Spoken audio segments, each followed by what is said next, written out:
Hello again, everyone. It's Vince Forer from TradingWinds.com, and this is our update for June 7th, 2024. Just want to take a minute and wrap up the week here.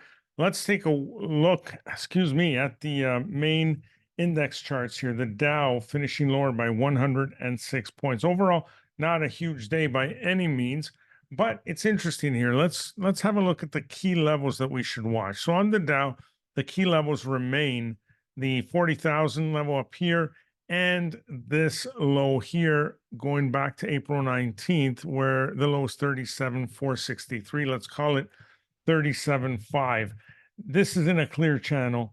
It looks like it's getting rejected at the 20, which should make its way back towards here, the 37.5 level. But until one of these levels break, we shouldn't expect anything big from the Dow. The S&P 500 looks a little different, right? Very bullish, trading near the highs. So I think it's as simple as marking today's high, and there's nothing else above there. So that key level there, today's high, is 53.85. So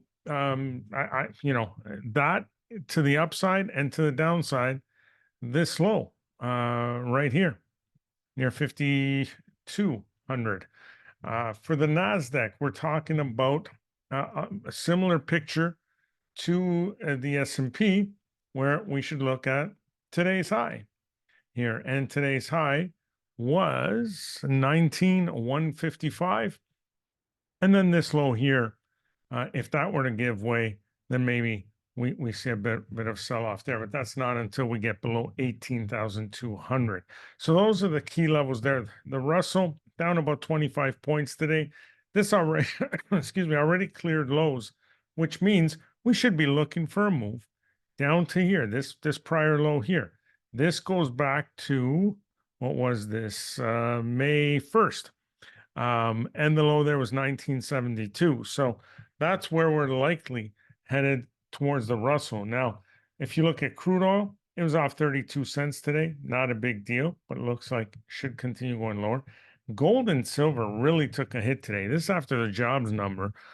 Gold down 84 points. So a big reversal there. We'll see if it can hold on to these lows. If not, we're going to see a bit more of a retracement before we bounce and continue going longer. I still think the longer term charts for both gold and silver look great. So not concerned at all about the longer term trend, but near term, we could be seeing more downside here.